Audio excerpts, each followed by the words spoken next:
Снова здравствуйте! Предлагаю сегодня к обзору моделирование данного болеро укороченный жакет. В основном я использую его в осенне-зимний период. Это твид, 60% хлопок, 40% полиэстер. Сшила я его лет 5-6 назад, достаточно давно. Но он, видимо, неплохого качества был материал, потому что считаю, что, в общем-то, твиды это то, во что можно вкладываться. Они бывают средней ценовой категории по сравнению с другими тканями, но служат настолько много лет, что их сохраняющийся отличный внешний вид, несмотря на годы, позволяет приложить максимум усилий для того, чтобы сшить хорошие изделия и наслаждаться им долгие годы. Это и офисный стиль, достаточно неплохо подойдет, и при этом можно и на вечерние какие-то мероприятия его надеть. И само по себе при этом может быть просто будничным вариантом. Для легких платьев с короткими рукавами просто как рукава, но при этом более такой серьезный стильный вариант утепления. В данном жакете рукава с одним швом, локтевой выточкой. Рукав полной длины, но он при этом без напуска, но достаточно удобный и не укорачивается при сгибе руки. У него совсем небольшая свобода облегания, но она позволяет под него все-таки, пускай и заметные рукава от нижних слоев изделий. Сам по себе рукав верхней трети более свободный, с напуском, объемом. Удерживается он вот такой вот приточной планкой поясом, назовем это, на пуговицах. Можно использовать, допустим, 2 ряда пуговиц. Интересным вариантом является, с одной стороны, отсутствие центральной части, напоминает шраги. При этом не застроченные, переведенные к центру выточки, заложенные складками, зафиксированные, но при этом они свободные, то есть если утюг берет, если ткань под ВТО хоть немного оформляется в складки, которые не будут сразу распадаться, то это достаточно интересно смотрится. Сохранена плечевая выточка, но в таких материалах их, в общем-то, не видно. Никаких раскрытий выточек в пройму здесь нет, но при этом он свободный, без излишней какого-то объема ширины. Но комфортный очень, в нем спокойно, легко можно двигаться. Сам воротник, стойка, он немного расширен на расширенной горловине. И поэтому он прилегает именно вот так. Именно так он выглядит. Он одной полосой, целиковой частью, без каких-либо выточек. Если материал позволяет хоть немного оттягивать нижний срез, либо, допустим, можно сутюжить среднюю часть, то его более удаленное от горловины начало дает прилегание по диагонали, а оттяжка нижнего среза дает небольшой прогиб, чтобы все-таки лучше прилегало. Таким образом, обычный прямоугольник, немного приподнятый сверху, для уменьшения длины, дает вот такой вот, по-моему, достаточно лаконичный, но тем не менее хорошо сидящий образ. Здесь есть подокатники, чтобы совсем уж так не провисало плечо, но здесь никаких дополнительных материалов нет, поэтому видно нижние слои материалов. Например, платья или дополнительные какие-то изделия. Здесь нет подплечников. Мягкое легкое изделие, поэтому я его сравниваю со шрагом.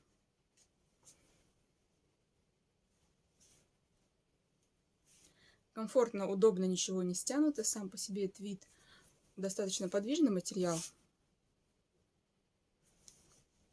Но и свобода облегания здесь небольшая, 3 сантиметра.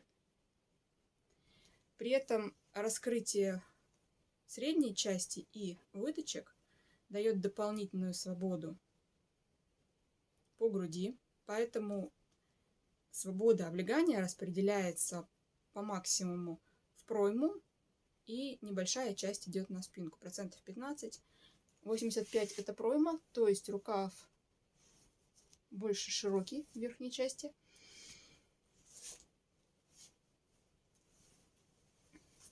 По спине можно увидеть небольшой вот здесь наподобие папоротки складки, но по факту она не настолько большая. Но совершенно комфортно в нем двигаться.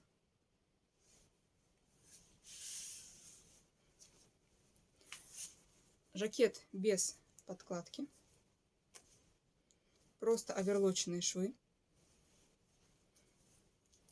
Так что, в общем-то, собрать его можно достаточно быстро, просто. Даже можно использовать зигзаг на машинке, но только нужно, конечно, более частый, потому что все-таки осыпаемый материал. Если вам подходит данный стиль, рекомендую иметь в гардеробе такую вещь.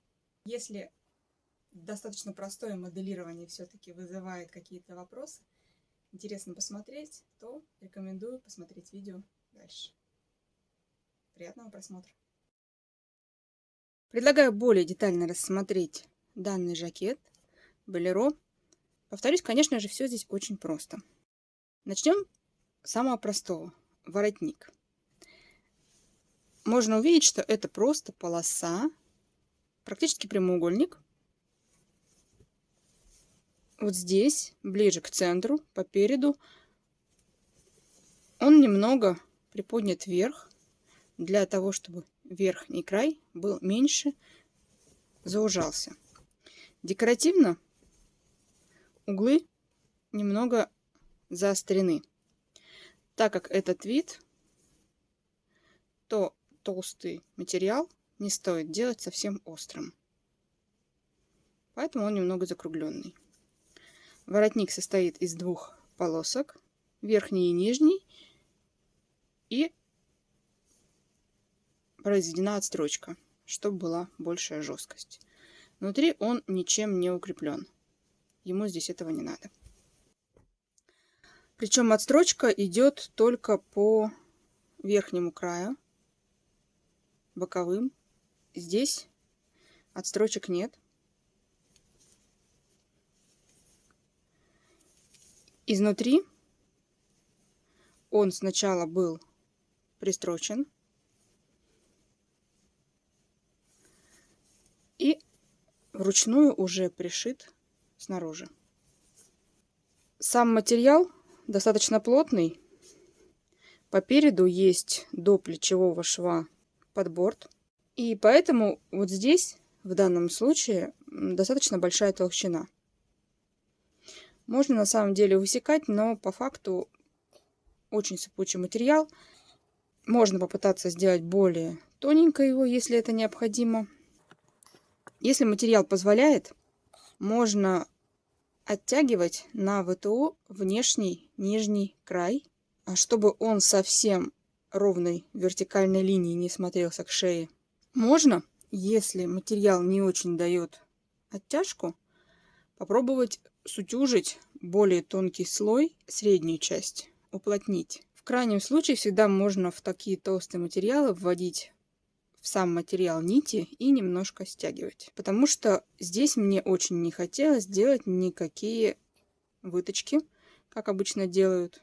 Для лучшего прилегания хотелось именно вот такого простого образа. Далее оставлены плечевые выточки, но на таком материале их разглядеть достаточно сложно. Поэтому их здесь вполне можно оставлять. На таком меланжевом пестром варианте. По переду просто немножко по центру не добор ширины. Ну, тут просто. Не до конца полочки состыковываются, лишнее просто отсекается параллельными линиями, либо сверху шире, снизу чуть уже. Полоска, которая идет по низу, также не содержит в себе никаких выточек. Это просто полоса 8 сантиметров внахлёст на всю недостающую по центру ширину для того, чтобы добавить пару пуговок. То есть держится весь жакет только вот на этих пуговках. Петли обрабатывала обычной бытовой машинкой. Пуговицы на ножках.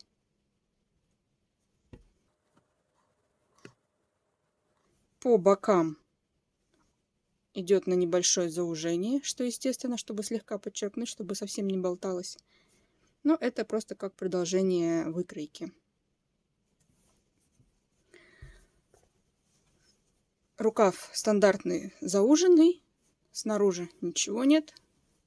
Изнутри можно увидеть один шов и локтевая выточка.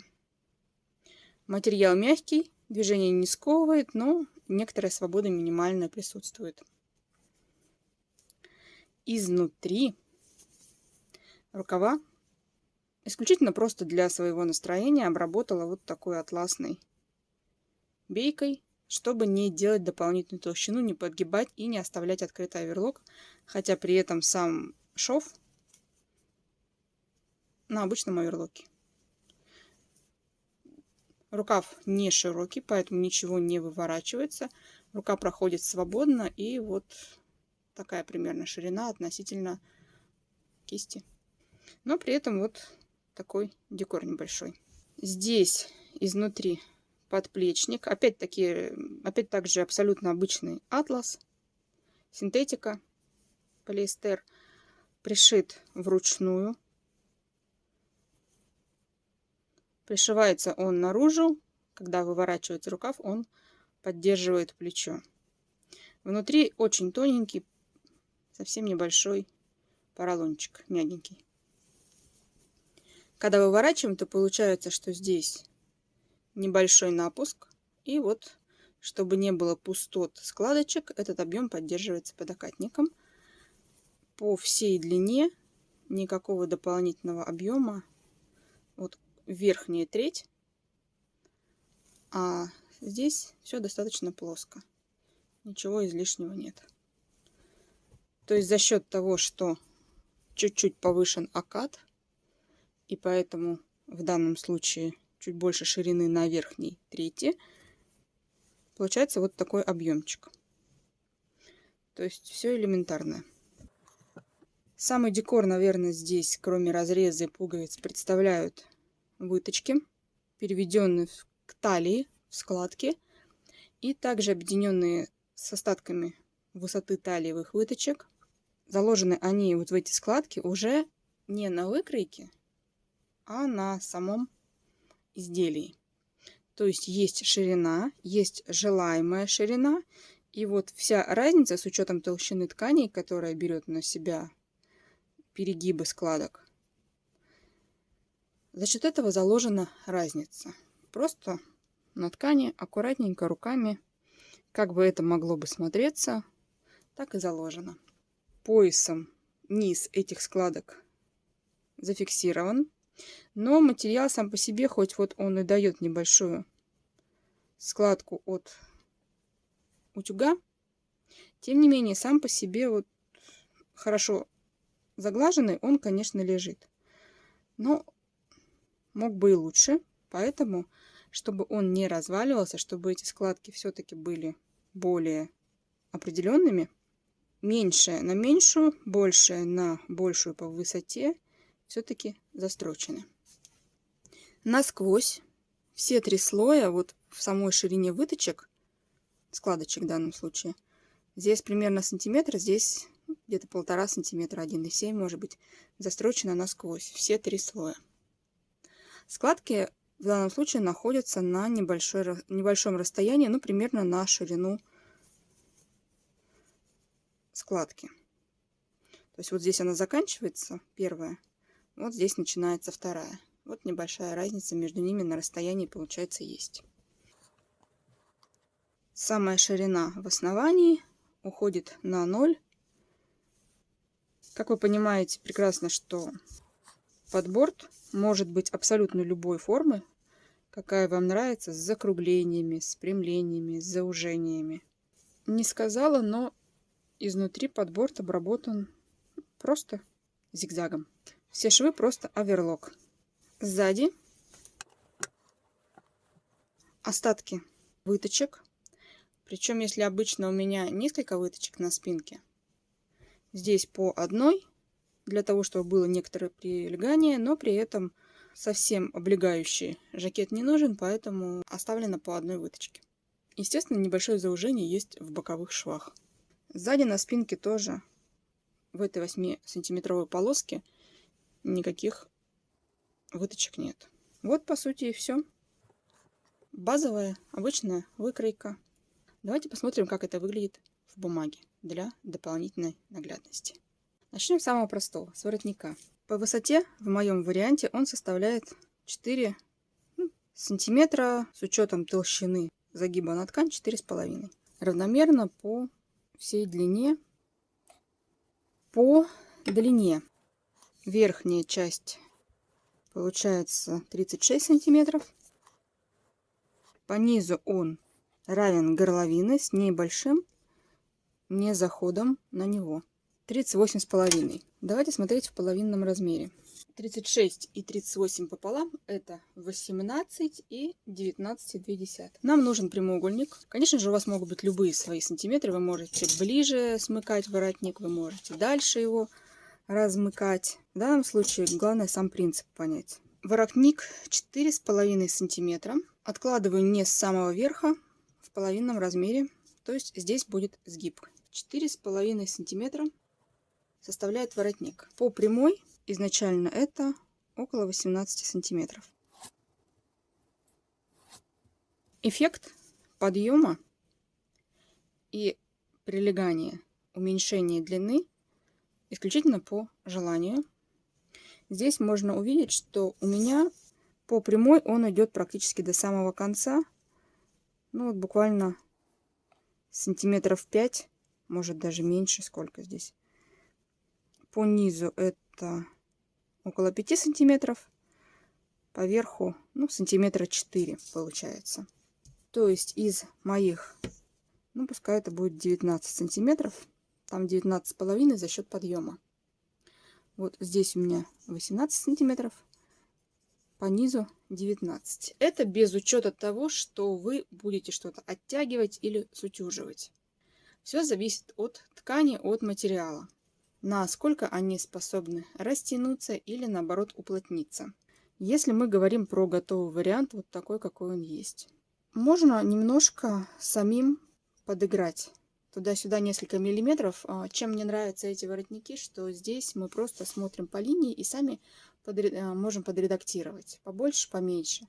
Нет здесь каких-то вот четких, запомните, там подъем стоечки 2 сантиметра или 1,5 или 2,5.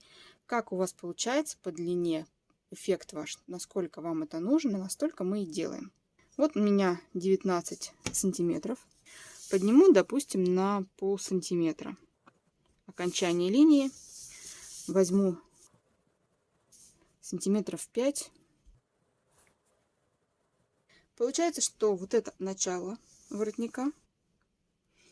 И мне надо к этой линии аккуратненько свести по прямой. Это у нас прямоугольник, поэтому мне нужно просто от этой линии возвести прямые углы. Провожу прямую линию. Итак, высота у нас была 4,5. Значит, от этой новой точки поднятой, допустим, на полсантиметра, я прокладываю 4,5 сантиметра. Предполагаю, что здесь все-таки больше, чем 18 сантиметров, потому что линия 18 заканчивается вот здесь, желаемая мной. Значит, в таком случае надо приподнять на большее расстояние. Тем более, что когда мы прокладываем это расстояние, здесь уже будет 19,1. Так что да, оно будет немножко увеличиваться. Давайте поднимем, допустим, на сантиметр. Допустим, даже на сантиметр с четвертью. Вот на 1,25. Значит, мне новую линию надо провести вот сюда. И от нее уже поставить перпендикуляр. Заметно, что линия больше наклонена. Она уже ближе к 18 сантиметрам. Таким образом, подъем на 1,25, больший подъем дал больший наклон, и линия уже пришла к моим 18 сантиметрам. Только осталось проложить 4,5 сантиметра высоты. Здесь линия получается точка левее, чем расстояние 18 сантиметров. То есть линия должна быть короче, но за счет того, что мы нарисуем криволинейно, ну, вот чтобы она у нас везде была. Где мы, к какой точке к линии мы не прикладываем 4,5 сантиметра под прямым углом, у нас должно и получаться 4,5 сантиметра. Вот где не прикладываем, 4,5.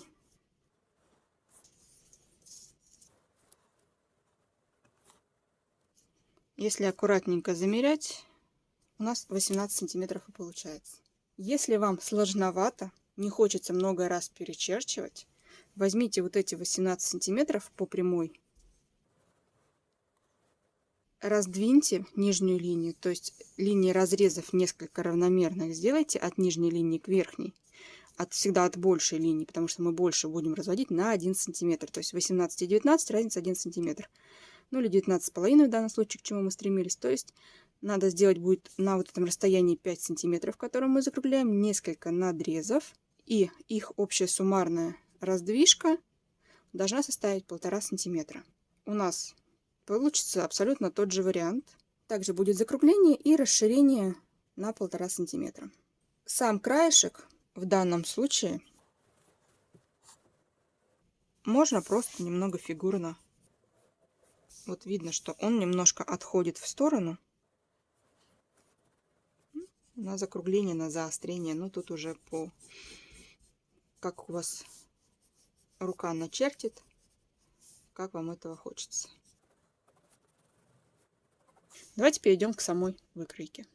Предлагаю взглянуть на обычную выкройку. Здесь на самом деле не так уж много о чем рассказывать. Это выкройка, в данном случае пока полочки, до талии. Даже она будет укорочена. Это примерно так по параметрам выглядит моя стандартная выкройка. Так как у меня перегибистая фигура, то по талии, по переду я делаю отступление небольшое, чтобы плавной линией перейти на более укороченное расстояние к боку для спинки. Сантиметр-полтора в зависимости от толщины ткани, от швов. Здесь у нас получается будет и шов, и ткань плотненькая, поэтому до 1,5 сантиметров я делаю напуск. Тем более изделие свободное, никакими выточками не облегает фигуру. Свободное по нижней линии будет, поэтому оно может немножко смещаться. И чтобы оно сильно не вздергивалось вверх, чтобы нижняя линия не находила на линию груди, делаю такой большой напуск. Для себя я определила, что по боковой линии у меня 10,5 сантиметров расстояния. Соответственно, также по переду, по центру, будет взято не 10,5, а с напуском до 1,5 сантиметров, то есть до 12 сантиметров. Вот я поставила эти мерки, 12 сантиметров. Все в масштабных сантиметрах, 10,5. Горловина. Начнем сверху. Горловина будет расширена. Если прямую стойку, во-первых, здесь будет наслоение слоев толстого материала, соответственно, это будет подпирать горло. Это не нужно. И если чуть расширить горловину, то стойка, которая будет по верхнему краю уменьшена, она будет прилегать лучше, а не подниматься вертикально вверх, ну, достаточно таким раструбом. Когда расстояние широкое, большее, и линии низа больше, то кверху заужение будет смотреться лучше. Плечо будет, тем не менее, чуть-чуть удлинено, сантиметра на 1,5. Углублять ли пройму? Ну, конечно, в зависимости от материалов. Для толстых материалов можно немножко углубить. Для того, на какие изделия это будет носиться, тоже можно для более толстых материалов, нижних слоев платьев, можно чуть-чуть на все слои, на швы углубить. Здесь у меня, ну, буквально, наверное, на минимальный вариант. Когда я замеряю глубину проймы, я подставляю палец, чтобы не впивалось. И вот на в других роликах это было видно. И сантиметр, ну, где-то сантиметр, может быть, углублено от моей минимальной, вот прям под подмышку линии. Поэтому моя базовая выкройка будет, ну, где-то на полсантиметрика по итогу, потому что базовая уже не впивается, а где-то на полсантиметра она углублена, ну и здесь на толщину, на все на полсантиметра. Если смотреть вот по этой теоретической линии, то видно, что талиевая выточка все-таки немного остается.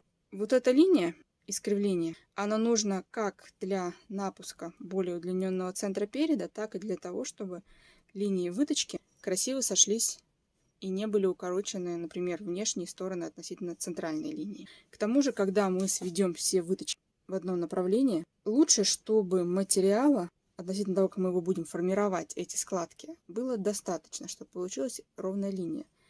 Поэтому здесь можно чуть больше напуск, припуск, когда подрежем, дать. Не прям вот по этой линии с каким-то минимальным насыпанием, припуском срезать, а чуть больше для формирования именно складочек. Не буду ничего чертить практически вот относительно выточек на бумаге, просто вырежем как надо сделаем. В пройму я ничего здесь не переводила. Здесь абсолютно минимальные параметры сохранены. Но плечо я удлиню на сантиметр, полтора может быть, и поднимется высота оката сантиметра на полтора, и в итоге все вместе это даст вот этот дополнительный свободу объем, который можно было увидеть на видео. Можно удлинить даже где-то на сантиметр всего лишь плечо, потому что раскрытие центра переда, оно дает свою дополнительную свободу, и чтобы сильно не разваливалось все это изделие, поэтому сильно не удлиняю плечо. Итак, я удлиняю плечо на, пускай будет на сантиметр. Так же, как всегда, здесь прямой угол, чтобы ровненько сошлись перед спинка. И сантиметра полтора, и дальше уже прямой линией вывожу. Если здесь не совсем к прямой изначально вот этой линии проводить, тем более, что у меня фигура перегибистая, соответственно, здесь нужно чуть больше свободы, поэтому... Но, учитывая, что здесь будут раскрытия выточек, сильно здесь тоже перебарщивать не надо. Поэтому линия плавная, прямая, как-то вот так выходит. +1. У меня стандартная ширина горловины базовая 6,5 сантиметров. Глубина на сантиметр больше по классике 7,5. Углубляю я на 1 сантиметр. Расширю горловину на 1,5 сантиметра. И на толщину материала, и на большее отстранение воротника. Когда я свою вот такую выточку переведу к низу, линии сомкнутся, тогда уже и проведу полную нормальную линию горловины. Итак, здесь у меня 10,5 по боку. Моя линия груди 1 находится на расстоянии 9,5 сантиметров от базовой линии проймы. Самого простого тонкого платья от базового 9,5. Поэтому расстояние до пояса 10,5 вот по боку, здесь соответственно чуть больше, это такое минимальное, меньше не надо. То есть линия центр груди, и вот если сделать окружность, от линии вверх поднимается на 9,5 и вниз на 9,5. И, соответственно, нужно небольшое расстояние вниз, чтобы при движении, повторюсь, не поднималось изделие, поясная вот эта приточная часть, которая будет, чтобы она не поднималась вверх.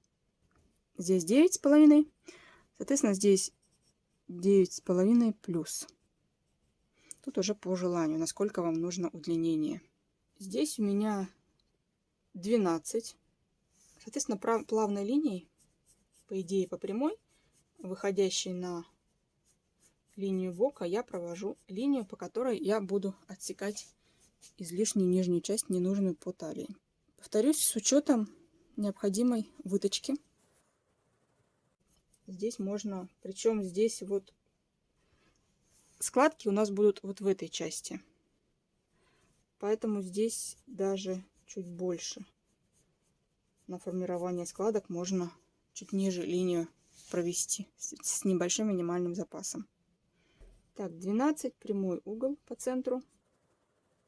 Дальше. У нас изделие не смыкается по самому центру, ну, где-то 1,5 сантиметра. 1-1,5 по материалу, по вашему желанию, по модели, как вам хочется.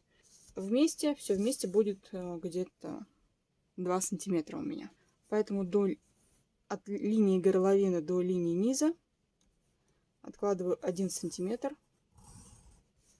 и он будет не нужен. Это излишнее. Но на линии пояса надо запомнить, что нужно пояс вот по сам центр. Так, горловину расширили. Горловину надо будет где-то на сантиметр еще углубить.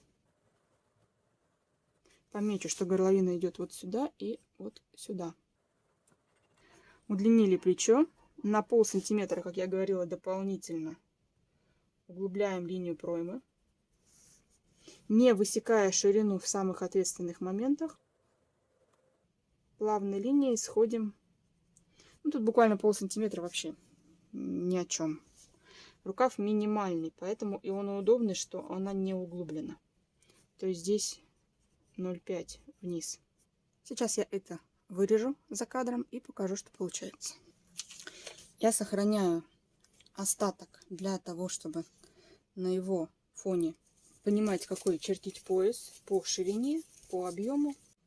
Итак, вот оно, отсеченное изделие. Отсекаю сразу ненужную ширину по переду. Соединяю линию выточки талии с линией выточки груди. Разрезала уже линию выточки на грудную. Соединяю, ну, практически, как обычно, вот они должны сомкнуться рядышком. Естественно, получается лишний фрагмент. Чтобы он не мешал, отсекаем. Теперь можно на 1,5 расширенную горловину и на 1 сантиметр углубленную соединить плавной линией, причем она будет уже не такой округлой, а чуть более спрямленной. Раз не надо повторять контур шеи, раз это просто соединение двух точек. Совсем по прямой, конечно, делать не стоит, углубление не настолько большое.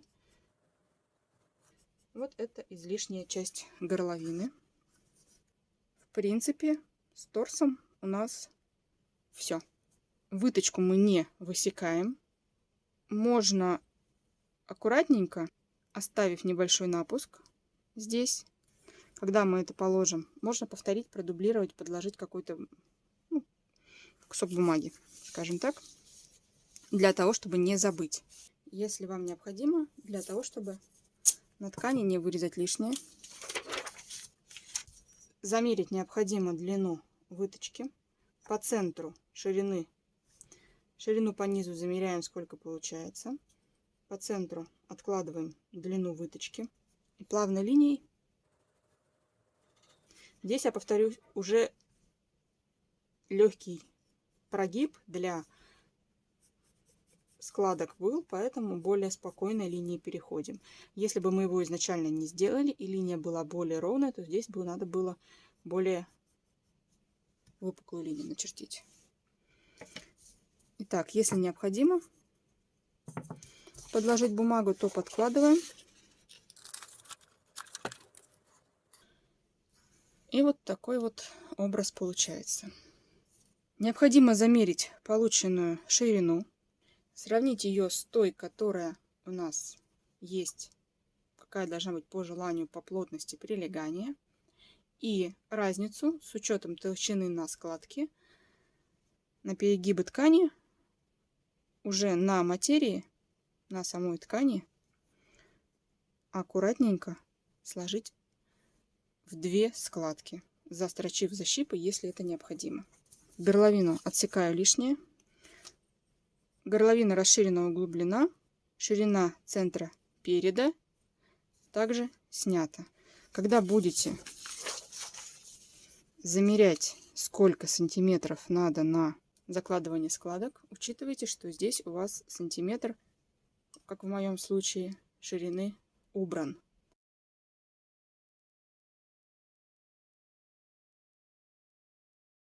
Это примерные цифры, у вас свои. Теперь про пояс. Нам отсюда нужны только длины. Причем я знаю, что у меня вот здесь от прямой линии на талии заужение было 2 сантиметра, полтора сантиметра. Нужно промерить длину верхнюю без учета ширины оставшейся выточки. Не очень детально, так примерно, ну, допустим, 25 сантиметров. Ширина выточки здесь оставшаяся 2 сантиметра. От точки на выточке боковой до центра переда изначального, без выкроенного центра, 25 минус 2, 23. Здесь небольшое заужение. То есть мне нужна полоса длиной 23 сантиметра. По переду, вот здесь, у нас получается нахлест. То есть если центр переда у нас на середине этого нахлеста, то ширина, как мы видим, здесь чуть больше, если ровненько выложить. Ширина, как видим, 2 сантиметра, поэтому да, здесь высекалось не так много. То есть пояс надо удлинить не на сантиметр до центра, а на 2, или можно даже по модели, если хотите с нахлестом большим, на другую половину. Итого здесь у меня 2,5 сантиметра. Относительно пояса. Нам, по сути, нужна здесь прямая полоса, но с буквально небольшим совершенно заужением. Здесь у нас прямой угол, здесь у нас идет чуть-чуть заужение на талии, чтобы как-то подчеркнуть дополнительно.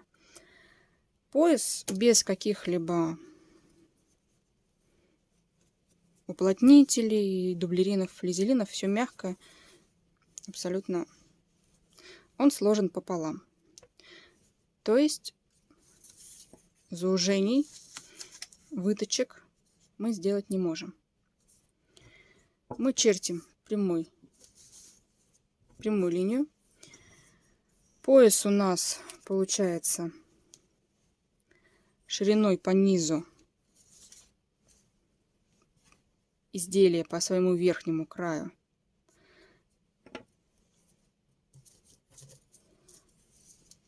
всего лишь, вот если мы можем до другого края, либо с напуском сделать, это уже как угодно, здесь примерно 2,5 сантиметра. То есть центр изделия находится на середине этого отрезка, сантиметр с мелочью, учитывая еще подвижность ткани на пуговицах. А так, по идее, 2 сантиметра. То есть сантиметр мы срезали, но продлеваем пояс еще на столько же, чтобы было куда помещать пуговицы. Ну, в зависимости от размера пуговиц, может быть, нахлест у вас и больше быть. Либо 2 ряда пуговиц захотите сделать. Итак, верхний край готового изделия мы замерили. Нижний край изделия, верхний край пояса. С учетом заложенных складок. Плюс, в моем случае, 2 сантиметра дополнительно. По нижнему краю разница составляет буквально полсантиметра. Соответственно, мы должны просто сделать прямоугольник. Ну, сколько здесь? 24 сантиметра. Здесь 23, здесь 23,5, где-то 23,7. То есть разница в 7 миллиметров. Надо сделать прямоугольник. Сгиб, центральная сторона 23. Высота его 8 сантиметров. Здесь прямой угол. Это сгиб. Высота 8, но с учетом толщины нагибания тканью самой себя на складывание. Плюс, здесь миллиметра 2 можно взять в таком тонком виде. Плюс миллиметра 1,5 на уработку для шва. Миллиметра 1,5. Итого где-то 3,5 миллиметра. То есть 8 плюс вот дополнительные. 8,4 сделаем в каждую сторону. Итого 16,8. Длиной делаем 23 по нижнему краю.